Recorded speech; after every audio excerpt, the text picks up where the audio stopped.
السلام علیکم ورحمۃ اللہ وبرکاتہ۔ آج کی جو پروفٹ سیریز ہے اس میں آج ہم نوح علیہ السلام کے واقعے سنیں گے۔ نوح علیہ السلام اللہ کے ایسے پیغمبر تھے، تقریباً 950 سال زندہ رہے اور اللہ ہی کی طرف لوگوں کو دعوت دی۔ اگر آپ کو پروفٹ سیریز میں انٹرسٹ ہے تو پلیز میرے چینل کو سبسکرائب کیجیے، اور سبسکرائب نہیں کرنا ہے تو ایمان تازہ کیجیے گا اور اپنی زندگی میں نماز اور قرآن کو انکلوڈ کیجیے گا، ٹھیک ہے؟ چلیے شروع کرتے ہیں ریئل زندگی کی خوبصورت اسٹوری نوح علیہ السلام کے اوپر۔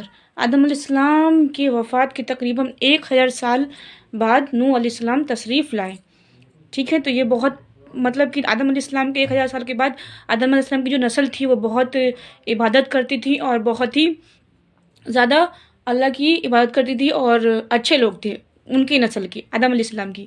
ان کے بعد جو نوح علیہ السلام جو آئے، انہوں نے پرائیویٹ بھی تبلیغ کیا اور جماعت کیا اور اوپن بھی کیا۔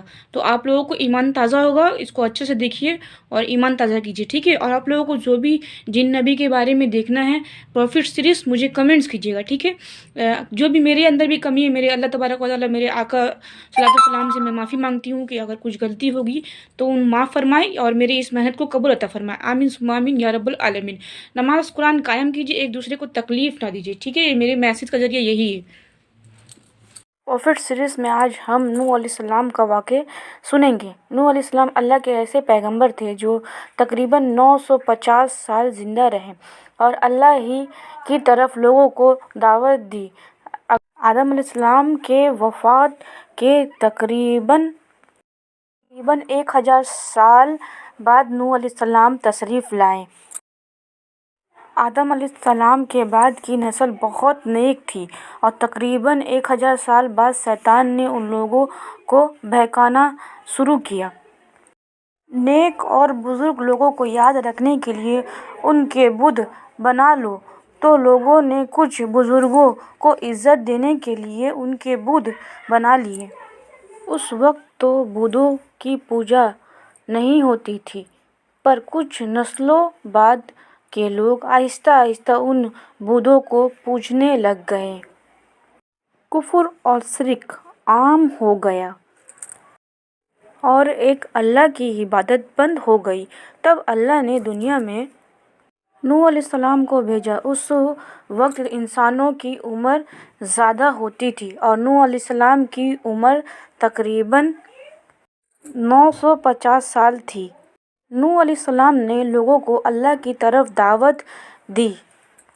سورہ نوح میں اللہ فرماتے ہیں کہ یقیناً ہم نے نوح کی قوم کی طرف بھیجا کہ اپنی قوم کو ڈراؤ، خبردار کر دو کہ اس سے پہلے ان کے پاس دردناک عذاب آئے۔ نوح علیہ السلام نے اپنی قوم سے فرمایا، اے میری قوم، میں تمہیں صاف صاف ڈرانے والا ہوں، تو تم اللہ کی عبادت کرو اور اس سے ڈرا کرو اور میری کہنا مانو تو وہ تمہارے گناہ بخش دے گا۔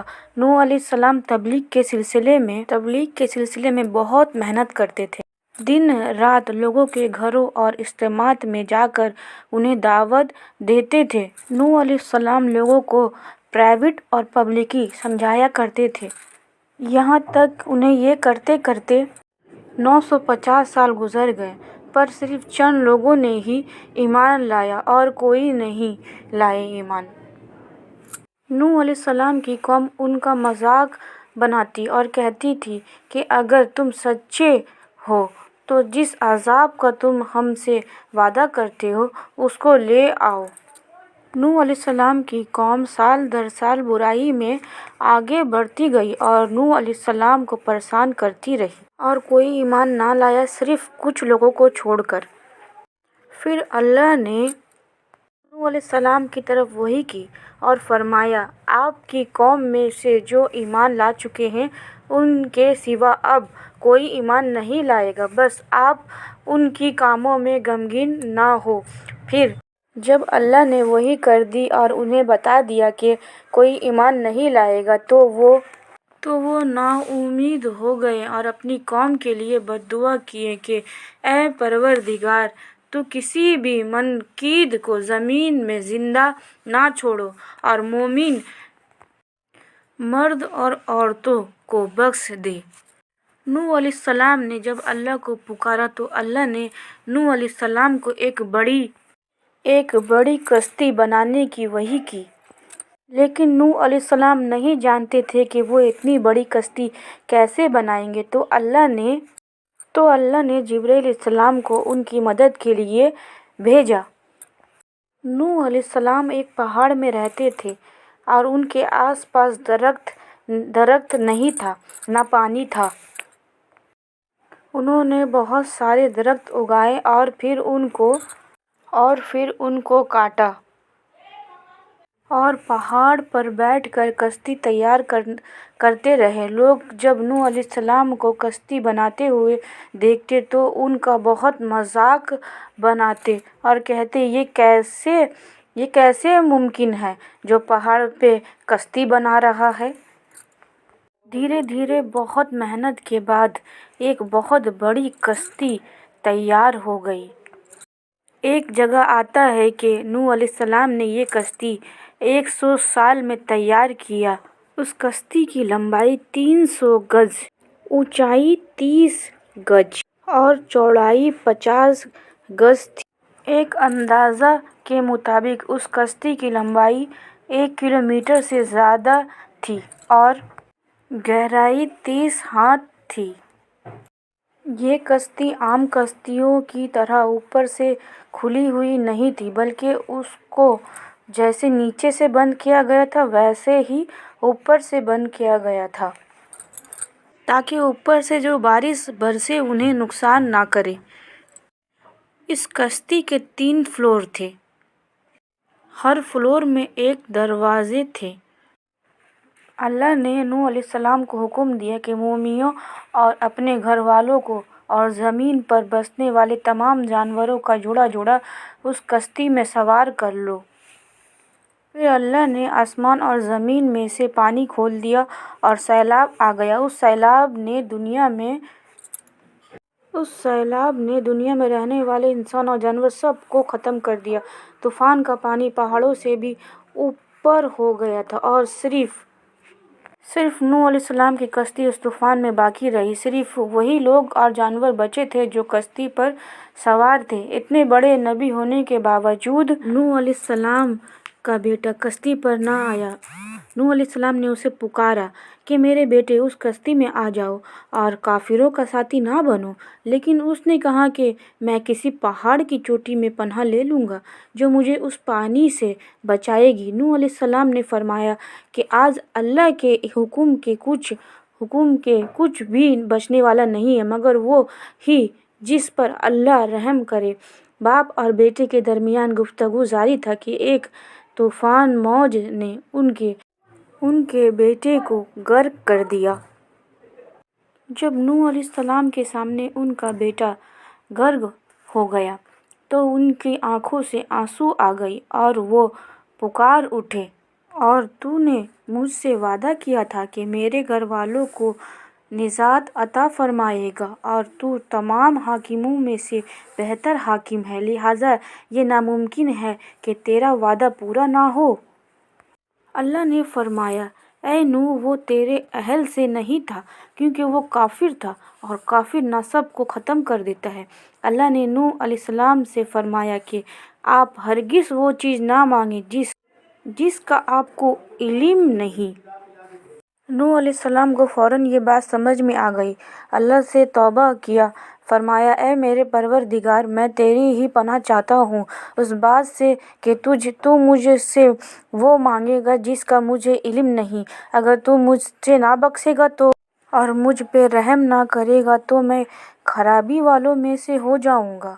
کشتی نوح علیہ السلام اور ان کے ساتھیوں اور سارے جانوروں کی نسل کو لیے پانی کی تیز لہروں میں بلندی سے چل رہی تھی، مگر زمین پر موجود ہر چیز، انسان، جانور، پرندے، ان میں سے کوئی بھی باقی نہیں بچا۔ اگر کوئی بچا تھا تو وہ صرف کشتی والے نوح علیہ السلام اور ان کے ساتھی 6 منتھ 6 مہینے تک اس کشتی میں رہے تھے۔ آخر اللہ کے حکم سے طوفان رک گیا۔ اللہ نے زمین کو حکم دیا وہ پانی نگل جائے۔ زمین نے سارا پانی نگل لیا اور سوکھا بنجر ہو گیا۔ تب کشتی پہاڑ پر ٹھہر گئی۔ اب انہیں حکم ہوا کہ سلامتی کے ساتھ کشتی سے اتر آئیں۔ آپ سب پر برکت نازل ہوگی اور ان نسلوں پر بھی جو آپ سے پیدا ہوگی۔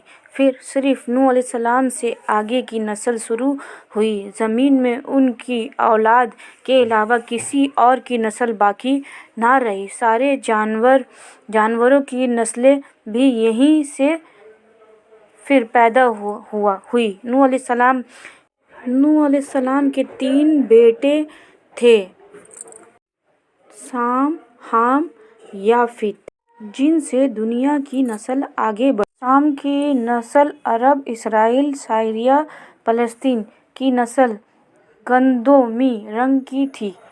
حام کی اولاد کالے رنگ کی تھی۔ افریقہ، آسٹریلیا، انڈیا، ایجپٹ، سوڈان۔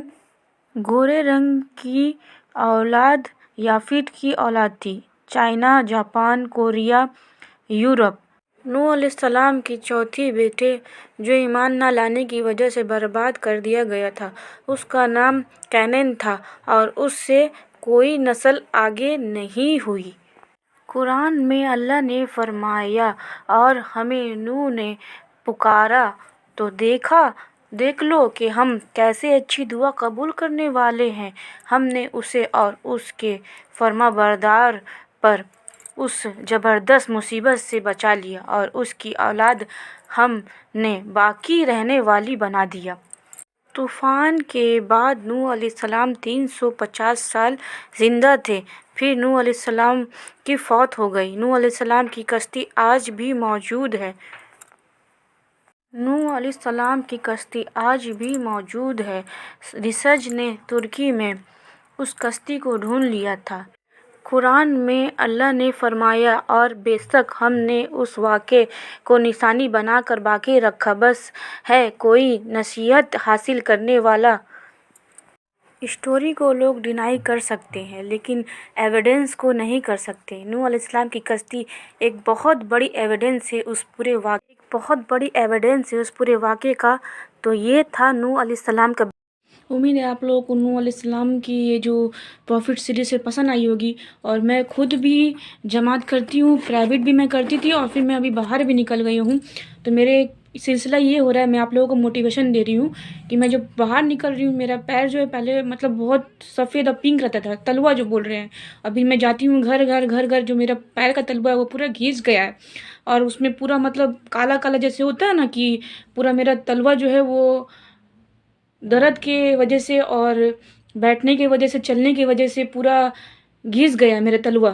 تو یہ میرا محنت جو ہے میرے اللہ تبارک و تعالیٰ میرے آقا قبول عطا فرمائے۔ بس میں اس لیے محنت کر رہی ہوں کہ کچھ گھر میں پیغام پہنچا پاؤں، اور جو میرے اندر بھی کمی ہے میں اسے بھی پورا کروں۔ اور اس جماعت کے ذریعے میں خود بھی جماعت کر رہی ہوں، اور مجھے اس سیریز بنانے میں بہت خوشی ہو رہی ہے کہ میں بھی یہ کام کر رہی ہوں۔ جب میں نے اس سیریز کو پڑھا تو مجھے بہت خوشی ہوئی، کیونکہ میں خود بھی یہ کام کر رہی ہوں۔ مجھے پتہ نہیں کہ یہ کہاں سے مجھے کیسے توفیق ملی، میں نے کیا ایسا اچھا کام کیا تھا جس سے میرے اللہ اور میرے آقا مجھ سے خوش ہوئے ہیں۔ کچھ نہ کچھ میں اپنے شوہر سے بھی بولتی ہوں کہ میں کچھ نہ کچھ میں نے کیا ہوگا جب مجھے یہ دین سمجھنے اور سیکھنے کا موقع ملا ہے۔ اور انشاءاللہ میرا میلاد بھی شروع ہو رہا ہے، تو آپ لوگ مجھے دعا میں یاد رکھیے کہ اللہ تعالیٰ مجھے طاقت دے اور میرے شریر میں خوب طاقت دے، اور میں اچھے سے بیان کروں اور لوگوں کے دل تک وہ بات اثر کر جائیں اور لوگ راستے پہ آ جائیں اور اپنی نماز اور قرآن کو قائم کرے، ایک دوسرے کو تکلیف نہ دے۔ اللہ حافظ۔